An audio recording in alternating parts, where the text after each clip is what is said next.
Are you drinking enough water? Well, you might find out at the end of this video. Well, that was a nice kind of segue into like a water joke, I thought. Welcome to Talking with Docs. I'm Dr. Brad Weenie. I'm Dr. Paul Zalzo. We have a guest today, Dr. Sanjay Pandey, a nephrologist, to tell us all about water and the critical role that it plays in our bodies and how our kidneys are tied in. So, what's the deal with water? Why is it even important to us? Why does it matter? So, I mean, most of our body is made up of water, right? We get 70% of our body made up of water. Yep. It's vital to, your blood flow, right? Your cellular function, any cellular function, any organ of your body. So it's quite vital. Okay, and our bodies are pretty good at regulating the amount that comes in and out. But if not enough is coming in, I guess, first of all, what do our kidneys do to kind of stave off that? Right, so the kidneys, because they get 200 liters going through them a day, they have the ability to regulate quite a fine-tuning ability to regulate how much water you're going to put out. Okay. So you can imagine if everything went through that filter and nothing was reclaimed, you're going to pee out 200 liters. Well, you don't have 200 liters, you have 5 liters, right? Yeah, right. Give or take. So they can tweak that urine output to be half a liter. Yep. 2.5 liters, whether you take more or take less. So if you go out and you're playing sports, you're on the bike for a couple hours or something, your kidneys are going to retain that. The viewers are going to see that as their urine getting darker, more concentrated. Okay. Right? Yep. And then you have all these people who's in fashion to just drink. Yep. And they're going to say, okay, well, they know they're drinking a lot because their urine is like water. It's like almost colorless, right? Right. Some of it makes them feel better in general. And that's great. And some of it's actually fad, carrying around the water bottle and just drinking water. all Oh day. my and goodness, stuff, the right? ridiculous sized water bottles. Yeah. Oh my goodness. Yeah, so you need a camel back. So what's the deal? How much water can you give a number? Can you say, okay, you should be drinking 8 glasses of water a day? We hear that a lot. Is that justified in any way, shape, or form, or is the answer more like, well, it depends? Yeah, so on a population basis, you can't say. Okay. So there you go. There's been studies. Definitive. There have been studies that have looked at patients with chronic kidney disease and said, okay, we're going to take this arm, say you drink what you normally drink, Okay. and we're going to take this arm and we say, okay, well, you drink 1.5 liters more a day. They have coaching and they have phone calls from nurses and everything to study personnel to say, okay, increase. And they looked at it for a year. No difference. Okay. But again, these are things where you look at population studies, and this is what we try and do, right? We try and lump, and does it help? But I think if you look at an individual, right? I'll say patients who I follow all the time, and they have blood work, GFR goes down, right? So the kidney functions drop down. Okay. I say, were you hydrated that day? Like, did you do anything differently that day? Did a hard workout? Sure. And we say, okay, well, I'll tell you what.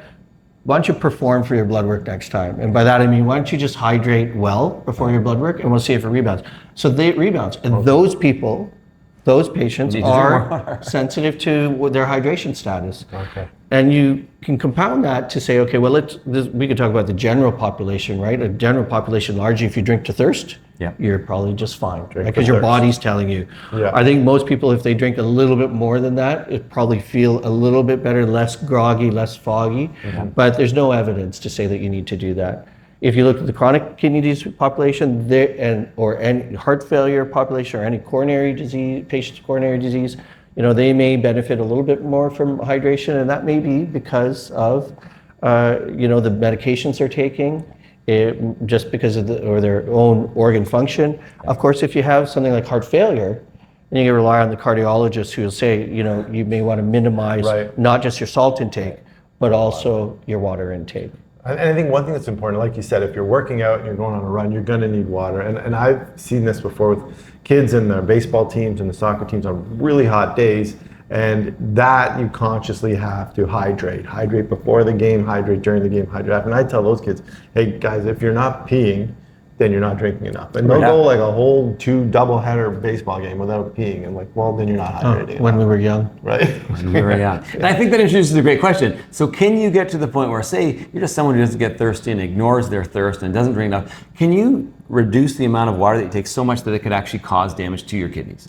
Well, only if you're like in a severely dehydrated state, because remember, you do get some fluids out of the food you eat. Right. Right. And some people are even out of the coffee, which could be, the caffeine could be a bit of a diuretic, but you're still getting fluids for other things that you're drinking outside of water and the foods you're taking in, right? I suppose it's possible, but it's not. But short of being stranded in a desert for days on end, you're probably going to be okay because eventually you're just going to have the drive. Eventually, your thirst mechanism is going to kick in, and your body's going to say, yeah, "Don't be stupid." Okay. The corollary to that. What if can you drink too much water? I remember in medical school, they said everything in excess can kill you, and even water, ironically, you can dilute things so much that it can cause you to die. Probably not from your kidneys. Your body would just start filtering more and more. You just pee more. Yeah, so there you can. Yeah. And there's you have to have probably 2 hits. One is taking in like 20 liters a day, which these people can cause problems with their kidney. They can sort of wash out the concentrating ability of your kidney. Okay.